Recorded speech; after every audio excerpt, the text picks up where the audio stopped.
So let us start now. So as you guys can see, this is 23 slides only. So I hope we can finish this one in just 30 minutes. Okay, since this one is super easy. So the last module before your midterm exam is problem solving. So here are the list of topics that we are going to discuss. So inductive reasoning, counterexample, and then deductive reasoning. So before we start, anyone here who has an idea what is inductive and deductive reasoning? Anyone who've heard about inductive and deductive reasoning?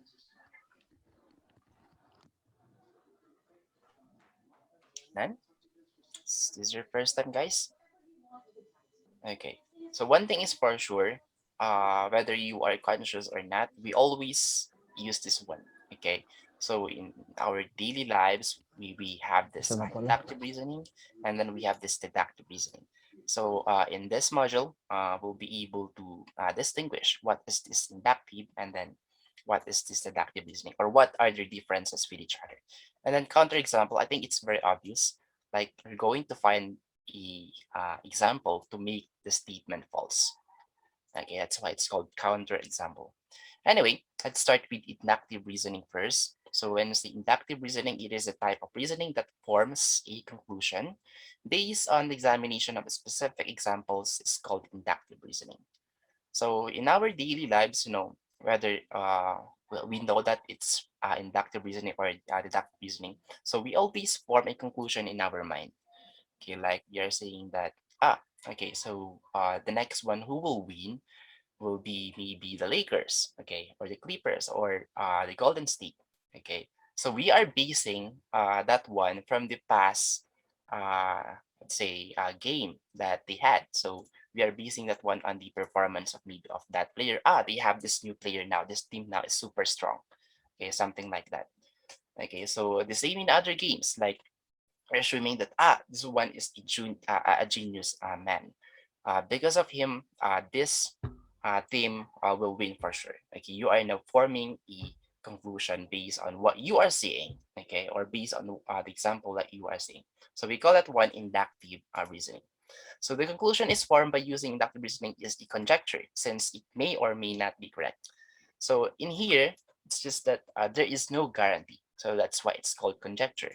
So we could see that inductive reasoning is the first judgment, wherein it's just our instinct. Okay, that's what is trying to say with our, with the first look on that one, or in that situation, or with the first glance. Okay, so yeah, it, it's 50-50. So it may be you are maybe correct, or you are maybe not correct. So inductive reasoning is a process of reaching a general conclusion by examining specific examples. So when you examine a list of numbers and predict the next number in the list according to some pattern you have observed, you are using inductive reasoning. So to make it short, when we say inductive reasoning, you have a basis, and then what is that basis? So those are the examples. Okay, so let's have an example. So use inductive reasoning to predict the next number in each of the following lists. So number one, we have 3, 6, 9, 12, 15. So what is the next one? 18. Yeah, of course, most of you will answer 18. So it's a natural pattern already. So without realizing, so the next number that you will say is 18. Okay, so the same with 2, 4, 6, 8, 10, 12. So it's like counting even numbers. So the same with this one. It's like counting call this one. Di naman siya add, di naman siya even. But yeah, counting with an additional 3 on every next number. So the next one is 18, of course. So yeah, you're basing that one on the past examples. How about number 2? We have 1, 3, 6, 10, 15. 21. Mm-hmm. So what about the others? You guys have the same answer?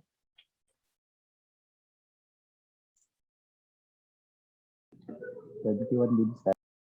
Okay, so this one is quite harder. So at the first glance, maybe wasn't able to get this one, but maybe after 10 to 15 seconds, you realize that the first difference is 2, the second difference is 3, the third difference is 4, and then the last difference okay, of those two sequence is 5. Then the next one should be 6. So that is why we have 15 plus 6 is equal to 21.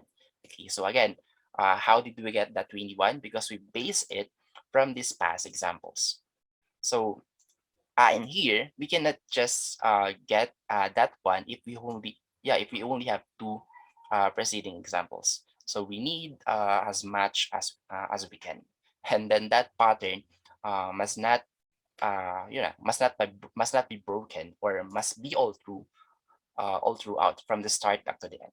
Okay, because if at the middle, let's say you have 2 right here, and then at the middle we have let's say 5. Okay, like 6 plus 10 is 11. Then your assumption now is incorrect, which will ruin your prediction. But in here, everything is smooth from the start to the end. Then you can apply inductive reasoning. All right, so here are the solutions. So again, I will leave the reading part to you guys, but yeah, the correct answer is 18, and then the next one, or the number 2, is 21. Okay, so let's have another example. So use inductive reasoning to make a conjecture. So consider the following procedure: pick a number, multiply the number by 8, add 6 to the product, divide the sum by 2, and subtract by 3. Okay, so anyone who would like to suggest a number? Sasser, pick a number. So any number will do. 7. 7. Okay. So let's use a notepad. So we have 7 as our original number. And then the next one, we have to multiply that one by 8. 7 times 8 is how many? 7, 14, 21, 28, 35, 42. Is it 42? 14, 21, 28, 35, 42. No, 49. Okay. And then add 6 to the product. 49 plus 6. Oops. 49 plus 6 is equal to 55. Sir, 7 times 8 is 56. Sir, 56. 7 56. times 8. Tama ng isa. 56. And this one will become 56. And this now will become 62. And divide the sum by 2. So 62 divided by, where is our division? This is equal to 31. And subtract by 3. 31 minus 3 is equal to 28. Okay. So other number. Let's have another number. So it has to complete above procedure for several different numbers. So let's have another one. Anyone who would like to suggest a number again? 5, sir. 5. Okay, so 5 times 8 is equal to 40. And 40 plus 6. Easier if I will just copy this one. And just 1 to 5 times 8 is 40. And then 40 plus 6 is 46. And 46 divided by 2 is 23. And 23 minus 3 is 20. Okay, let's have another one. Last one. 10. 6. So, nauna yata yung 10. Okay, let's choose 10. 10 times 8. And let me just copy this one. So, we have 10 times 8 is 80. 80 plus 6 is 86. And then 86 divided by 2 is 43. And 43 minus 3 is 40. So in here, I think 3 examples, or yeah, 3 sequence is already enough. So if we have 7 as our original number, okay, this one will give us a result of 28. And the second one, if we have 5, this will give us a result of 20. And for the last one, we have 10.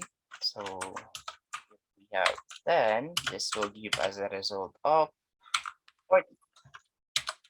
Now, okay, I have a question, a real quick question. What if my number is 9? 36. Okay, that would be 36. Do you guys have another uh, answer or assumption or conjecture? Or do you guys have the same? So I didn't know who answered 36. 36. But yeah, so just basing it from our past examples, if we have this kind of, a procedure, you can pick any number, but you will apply the same, step by step, like multiply it, add it, and divide, and then subtract. It will be always multiplied by 4, okay, from its original number. So 7 times 4 is 28, 5 times 4 is 20, 10 times 4 is 40, and then if we have 9, then that's equal to 36. If we have 8, then this one is equal to uh, times 5. Bakit parang may mali? Yeah, tama. And this one will become 32. 16 million for 32. Tik ko ng i-times 10 tuloy. Yeah, so in here, it's always multiplied to 4. Okay, so here is the solution. So if we have 5, we have equal to 20. If we have 6, we have equal to 24. If we have 10, we have 40. If we have 100, then we'll have 400. So in each of these cases, the resulting number is 4 times the real number. So we conjecture that the following the given procedure produces a number that is 4 times the original number. So again, this is an example of a inductive reasoning, since we base it, okay, on the data that we've gathered, okay, or the data that we have. All right, so let's have another example. So it says here, scientists often use inductive reasoning, for instance, Galileo Galilei. So this is his birth date, and then the year that he died. So he used inductive reasoning to discover that the time required for a pendulum to complete one swing, called the period of pendulum, depends on the length of the pendulum. Okay, so Galileo Galilei did not have a clock, so he measured the periods of pendulum in heartbeats. Okay, so the following table shows some results obtained for pendulums of various lengths. So for the sake of convenience, a length of 10 inches has been designated as 1 unit. So in here, if we have 10 inches, so that's already considered as a 1 unit. So a 10 inches length of pendulum will give us 1 heartbeat to complete one swing. And when we say one swing, okay, it takes, where is that one? Okay, so here.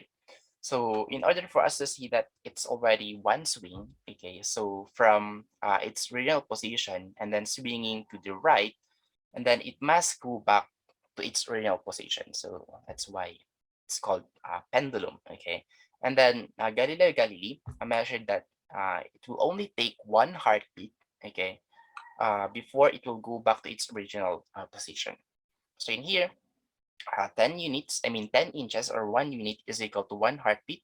If we have 4 units, we have 2 heartbeats. If we have 9, we have 3. If we have 16, we have 4. If we have 25, we have 5. If we have 36, we have 6. Okay, so what did you guys realize, okay, regarding with this graph right here? What if we have a heartbeats of 7? So what is the length that we should have in here? 49. 49. Yeah, 49. So it's like always the square root, okay, of the length of the pendulum, okay, which is equal to the heartbeats that you will have in here. So, sagutan na natin yung sagot. Yung question. Anyway, so here are the questions. Supposedly, if a pendulum has a length of 49 units, so what is its period? So the answer is 7. If the length of a pendulum is quadrupled, so let's just answer number 2. What happens to its period? Sir, it is doubled. Okay. What about the others? You guys have another answers? So according from Mr. Esguera, the heartbeats were doubled.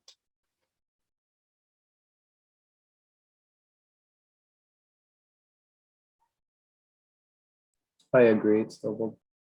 Yeah, agree also. Okay. Okay, so I was actually looking for another question, but yeah, I don't know how to ask that one. But yeah, if it's quadrupled, your heartbeat will double. So if you are going to take a look on this one also, so the four were being quadrupled, so the heartbeat will also double. Okay, but how do you say this one? Because five is like quintupled. Nine is, I don't know, but it's nine times, okay, of the pendulum, but you will get three heartbeats. So if you are going to multiply this one by four again, wherein it'll give us 36. So this one is also doubled. Okay. So hindi ko lang alam paano sabihin yung 9 nanotupled. I don't know.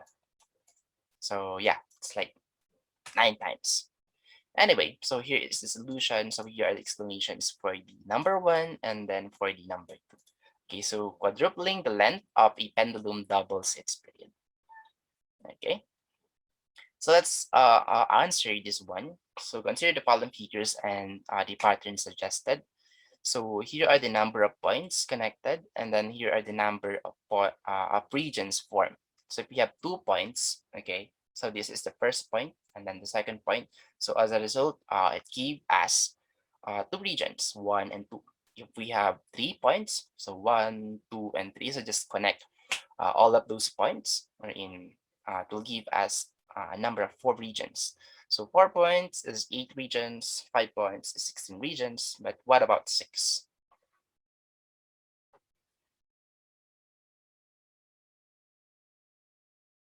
So I will maybe give you guys 2 minutes or maybe 1 minute. 1 minute is enough, I guess. 32. 32. What about the others?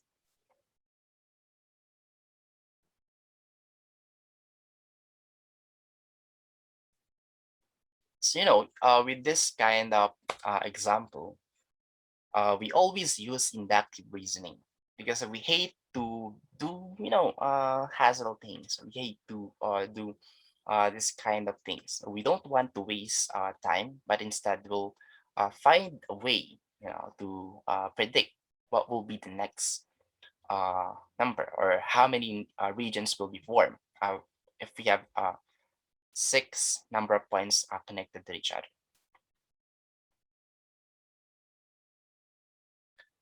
So all of you has an answer of 32.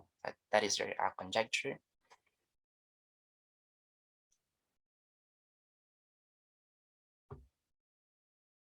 Okay, so let's see what is the real answer. So in here, the correct answer is actually 31. Okay, not 32. Okay, not as you may have guessed. Okay, so just because a pattern holds a true for a few cases, it does not mean the pattern will continue. Okay, so there are some cases, so actually there's a lot of cases like this wherein, yeah, it holds for 5, 6, 7, correct sequences, but at exactly or the next of that one, it's not correct anymore. Okay, so when you use inductive reasoning, you have no guarantee that your conclusion is correct. So it's always 50-50, even though you base it right here and then your solution is correct, your way up or your approach is, let's say, correct, it's still not guaranteed. Okay, so in here, there is no guarantee. So here is the actual, okay, counts of regions if we have a total of 6 connected dots. So up to 31 only. Okay, so you might want to try this one also. Anyway, so the one that we have here, okay, at this point, okay, since it's the first one, second, third, fourth, and fifth, the fifth term is called the counter example.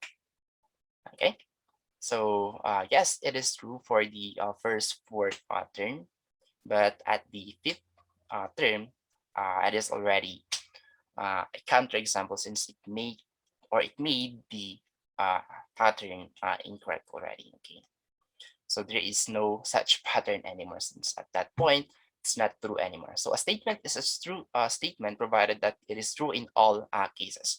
But if there is one, if you can find one case for which a statement is not true, it is called a counterexample.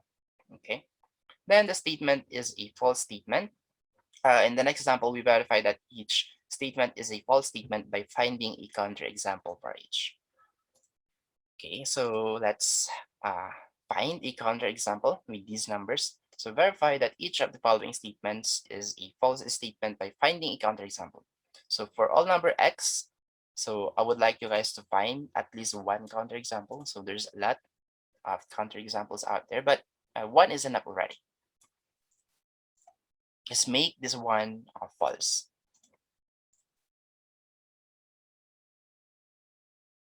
1.0, 1 is actually greater than 0. That's actually true.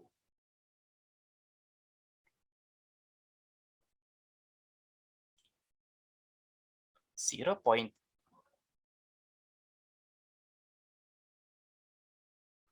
one is 0. Ay, parang may mali. Okay, so because I just updated this one a while ago. Negative 5, negative 0. No. This one is correct.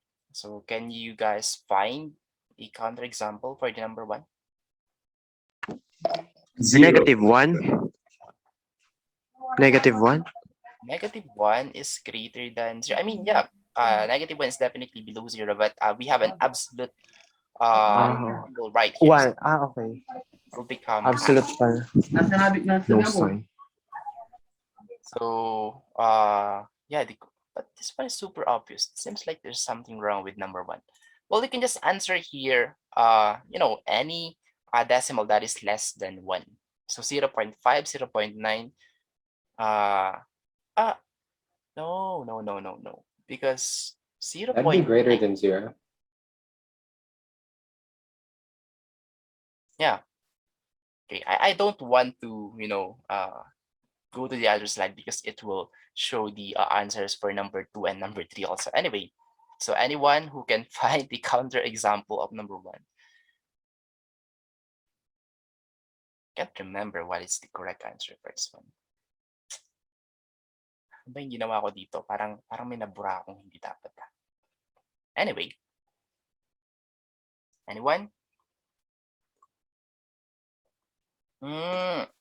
0, sir. Yeah, just remember, 0 is actually correct answer. So thank you for that one, Mr. Gio, Miss Rihanna, and Mr. Christian also. Okay, so kanina ka pa pala may sagot eh. Why are you not speaking, Mr. Christian? Tinype mo pa. So the I was correct eating answer an apple. Okay, the answer number 1 is 0. So 0 is not greater than 0. Okay, how about number 2? Just find one counterexample. 1, sir. Yeah, that's correct. So 1 squared is 1, but 1 is not greater than 1. Okay, what about number 3?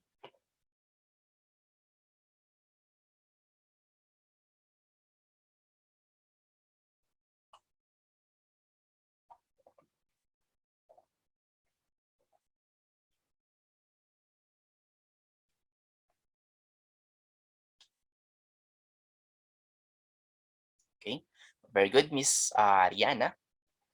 Miss Rihanna Aliana. Wow, what a beautiful name. Okay, so negative 3 raised to 2 is, of course, positive 9. But yeah, and square that 1, it will become, wait. Yeah, it will become positive, but the right side x is still negative. Okay, so positive 3 is not equal to negative 3. So the correct answer is negative 3. So I think negative 1 is also correct. So there's a lot of counter examples out there. You just find one. So here are some of the answers. So of course, this one is false since if x is 0, so this one is not true all the time. So the same with number 2. So just by answering 1 or 0, now our x right here. So This is not true all the time anymore. So for the number 3, so we have -3. Okay. Okay, let's oops. Okay, so here are their explanations. Yeah, so just read them. Okay. So let's now proceed to deductive reasoning. So the main difference of inductive versus deductive reasoning.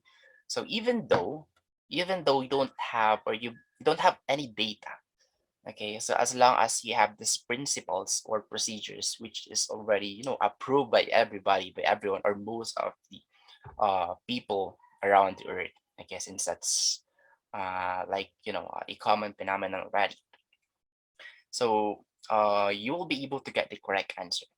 Okay, so it will only be 100% correct if you are going to use a deductive reasoning. Okay, so there still might be a loophole, like this will it's not 100% guaranteed, but this one is much more better than just by applying inductive reasoning. So in here, this is another type of reasoning. Is called deductive reasoning. Deductive reasoning is distinguished from inductive reasoning in that it is the process of reaching a conclusion by applying general principles and procedures. So deductive reasoning is a process of reaching a conclusion by, again, applying general assumptions. Okay, so this one is actually kind of the same. So we forgot to highlight this general. So this one is part with these assumptions. So this one is kind of the same with inductive reasoning. That's why it's being distinguished from inductive reasoning. Though we have an additional one. We have these procedures or principles.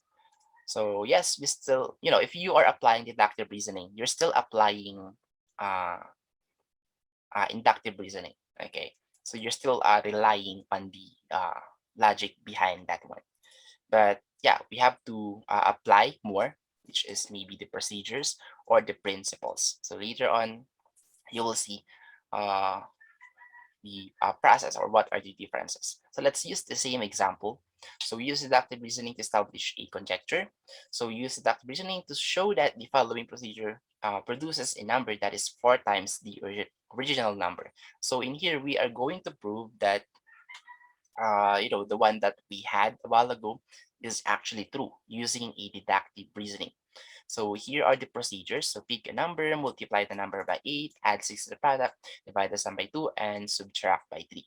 So in here, we are going to replace the original number by n so that, any n, okay, we can easily just apply whatever is the formula that will be formed, okay, and then just use that formula, and then we'll have the correct answer as soon as possible. Okay, so we don't need to use a lot of examples. You don't need to have a lot of data in here. As long as you have this general, uh, you know, say formula, okay, not general formula, but just formula, okay, which is equal to 4n. So in here, 8 times n, and then 8 plus 6, so just add 6, and then divide that 1 by 2. Okay, and then if you're going to simplify this one, it will give us 4n plus 3. And then 4n plus 3 minus 3 is equal to 4n.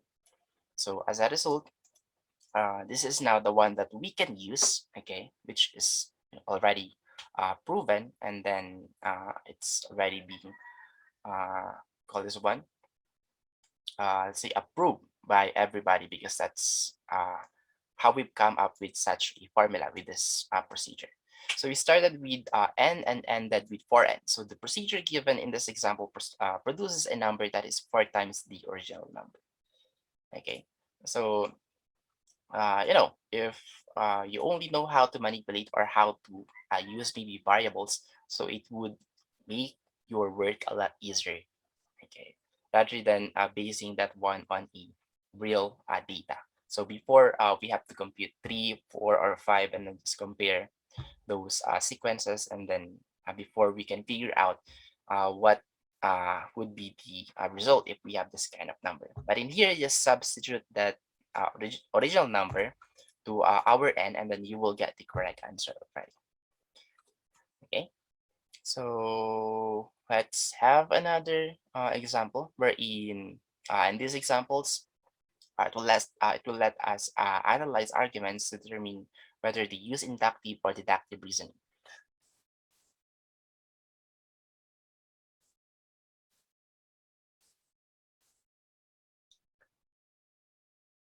Right, so sorry with that. Let's just read by the others. Again, I thought we can finish the entire you know presentation in just 30 minutes, but I think I need more time to finish this one. So yeah, two slides remaining left. Well, actually one slide remaining left. The last one is end the presentation. So let's just read by the others.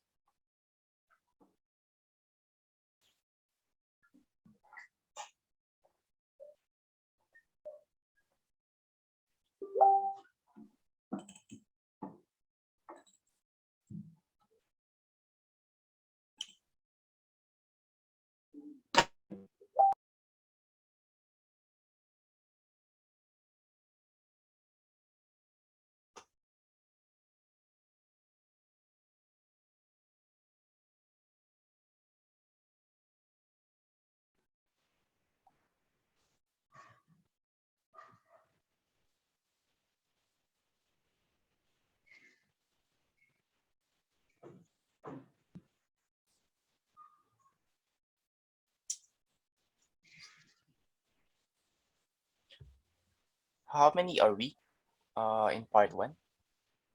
Can anyone remember or have 26. 26? So there were three more. Well, this one is recorded anyway, so if may umalis pa. So just in case that they won't be able, they won't be able to join us anymore, then we can just they can just watch the recorded video. Okay, so let's finish this one now. So again, number one, during the past 10 years, the tree has produced plums every other year. Last year, the tree did not produce plums.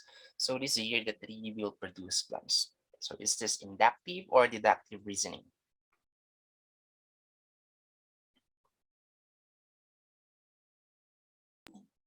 Inductive. Oh, yeah. What about the others? Who says here deductive reasoning?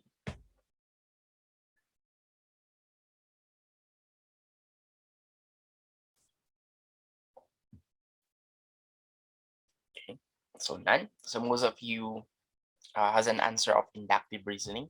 So the correct answer is yes, inductive reasoning. So this one is inductive. Why? Because we have this data, like for 10 years, uh, we have this alternating, okay, wherein for this year it will produce, after that one it will produce plums, and then will produce again, and then it's just alternating, like that is already the pattern, or that is already the data that we have. Okay, so we base our next prediction regarding on that one. But what about number two? All home improvements cost more than the estimate. The contractor estimated that my home improvement will cost $35,000. Thus, my home improvement will cost more than $35,000.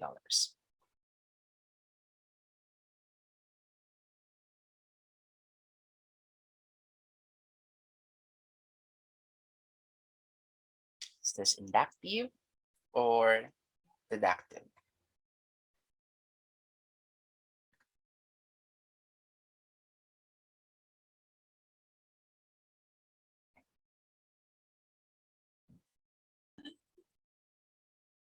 And it's deductive meaning. Deductive, coming from Mr. Bukang. What about the others? Do you guys have the same answer?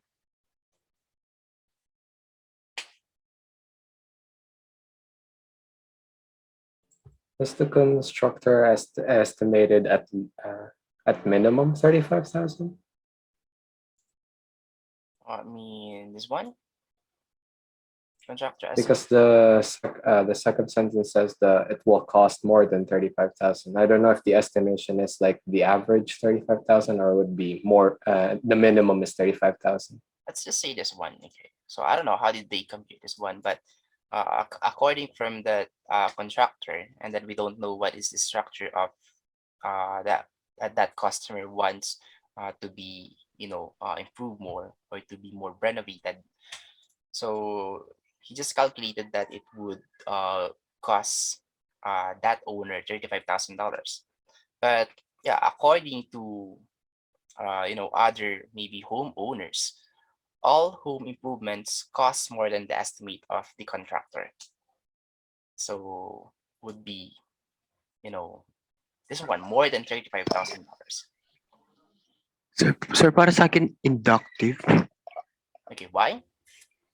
Kasi sir, estimate according sa kanya, and sabi niya rin na yung mga ibang house cost more than, so parang nag-ano siya ng pattern na after years siguro ganito na yung cost ng home mo or something. Ganun, sir. Mhm. Well, that's a good answer, though you're missing one thing in there.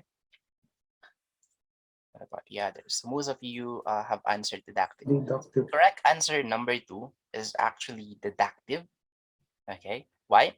Well, yes, it's true that we have this data, like all home improvements cost more than the estimate. Like we could say there's thousands of homes out there, and then we could use that data as our basis, and then we could just assume that yes, it's inductive. Though when we say inductive, we must have a real data. Okay, we must be saying a real computation. Okay, but in here we're using or we're applying the principles, okay, or the general assumptions. So yes, the one that you're talking, I don't know who is that one. It's actually the general assumption. Well, if we only have general assumptions, so that is true. Okay, it's inductive reasoning already. But then again, we must apply these procedures. So what is that procedure? Okay, and then what is that principle? So that principle and then procedure is this one. Okay, this idea right here. Okay, so the principle that all home improvements cost more than the estimate. Okay, which came from another household. So here are your answers. So this one is inductive reasoning because we base it from specific examples. And then number 2 is a deductive reasoning because we have a general assumption. Okay, so if this one is a real data, okay, if we have a real data, maybe 5 households or 10 households, maybe you could say that it's inductive reasoning. But since it's one only, like one principle only, okay, or one assumption, then that is deductive reasoning.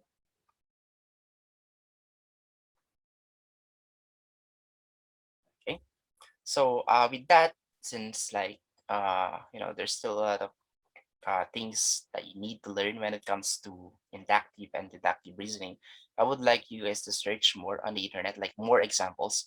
So in here, you've just learned the the idea on how to detect if it's inductive or deductive reasoning. So in order to enhance more your uh, maybe your assumption with that one, okay, so you can maybe visit one of the links that I right here, one of the links that I did include in here. So you can check these quizzes. So just to review inductive and deductive reasoning. Okay. And then again, don't forget that you guys have 6 quizzes plus 1 discussion. So the due date of this one will be on September 16th. Okay, and then one more thing. Let's have a votation right now. Okay, so I think it would be better if we're going to finalize everything now. So would you guys like to have a discussion next meeting? But of course, we're going to have an advanced discussion for the finals already, which talks about logic puzzle. But if not, it's okay. We'll just discuss this one after your midterm exam. So to those who would like to have a discussion next week, would be September 13th, Monday. Okay, so just give me a thumbs up, and then of course majority wins.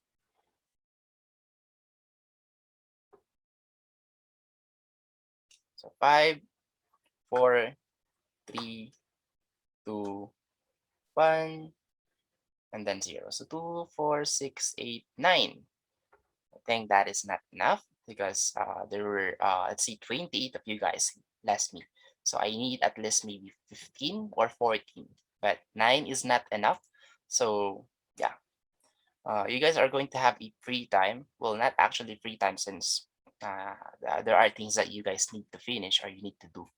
So yeah, September 13 and September, ano ba ngayon? Di ba man-liters dito? Yeah. So dalawa yung free time. And then your midterm exam will be on September 20. Okay. So we will not meet next week. Okay, Monday and Thursday. So use that time to finish all of the activities that your other instructors gave to you. Okay, so in my case, ito lang naman, sobrang dali lang. And then, of course, needless to say, the coverage of your midterm exam will be all of the modules. Okay, those 3 modules. Okay. So, any concerns so far or clarification? No, sir. Ako, sir. Ako, sir. Okay. What is your concern? Yung dun sa ano, counter example, sir. Mhm. Medyo magulo lang sa akin. In what way? This one? Like, paano nakuha yung number na substitute dito sa X? We are the one. Let's just assume that X is a real number, like any number that you can think of. Okay. So yeah, just make this statement false. And then that number is already a counter example. Okay, so we have 2, 3, 4, 5 counter examples in that number. But just one counter example, that's already enough. Okay, like for example, this one, I think the only counter example that you can think for the number 1 is 0. So there are no other numbers that will make this statement false. Other than that, it's true now. Okay. So, was I able So, to? parang ano, sir? Kailangan yung statement magiging false Yes. para masabi natin counter example. Yes. Yes. Yes. Thank you po. Okay, you're welcome. What about the others? Any other concerns or clarifications? Hmm, Sir, paano yung exam? if I'm not mistaken, I think lahat yata yun, multiple choice yung ginawa ko. Isa canvas din po bibigay? Yes, kind of as Oo. everything Okay. is Okay po. of course, you'll be given a limited time only. So, hindi ko alam kung ilan yung nilagay ko. I think it's 2 hours only. Or if you guys are lucky, I gave the entire 4 hours. So, imagine that. That's actually quite unfair. So, yung gamit kong exam ngayon, yun pa rin yung exam dati, wherein we only have 1 hour and 15 minutes. Then we have to finish those, let's say 100 points, hindi naman 100 items. Pero 1 hour, 15 minutes lang, and then say, papasok pa kami, ibibigay po yung test paper. So let's just say that we still have 1 hour and 10 minutes or exactly 1 hour. Kasi before 5 minutes of the class, pinapasubmit na ng instructor kasi may susunod na sa klase na room na yun. So unlike now, I just really hope that you guys are, not cheating. Kasi kayo yung kawawa. Actually, naawa nga ako sa inyo eh. Sa generation nyo ngayon. Kasi kung dinadayan nyo lang yung sarili nyo, and then, kayo din yung kawawa kapag graduate kayo. Wala kayong natutunan. Okay, so I just really hope that, whatever you can get on that exam or quiz, then so be it. And then just ask me, sir, why did I get 0 on this activity? So, sir, why did I only get half of this one? Okay. So, yeah, marami naman tayong free time, or you can just message me. And willing naman akong sumagot. Okay. Kapag nakita ko yung question. Well, anyway, So, yeah, alam niyo na 'yun. So, hindi na dapat sinasabing no cheating. So, tulungan, okay pa siguro basta naintindihan niyo siguro. So, ang sa amin lang basta matuto na lang kayo. Hindi yung, strikto pa tapos, wala naman kayo natututunan, then it's, nonsense. So, yeah, tulungan na lang, 'wag kopyahan, okay? Well, anyway, so any other concerns?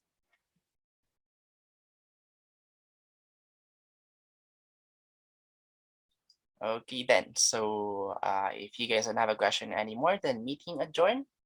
So let's just meet again after your midterm exam. So goodbye and thank you guys for coming. Thank you, Goodbye, sir. sir. Bye. Bye, Bye, sir. sir. Thank you po. Thank you, sir. Bye, sir. Bye, sir. Thank you, Sir. Bye, sir. Po. Goodbye. Po.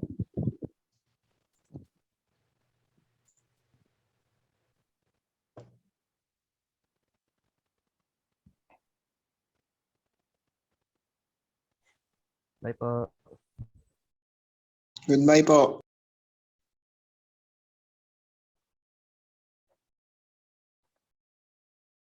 Goodbye, everybody. Goodbye.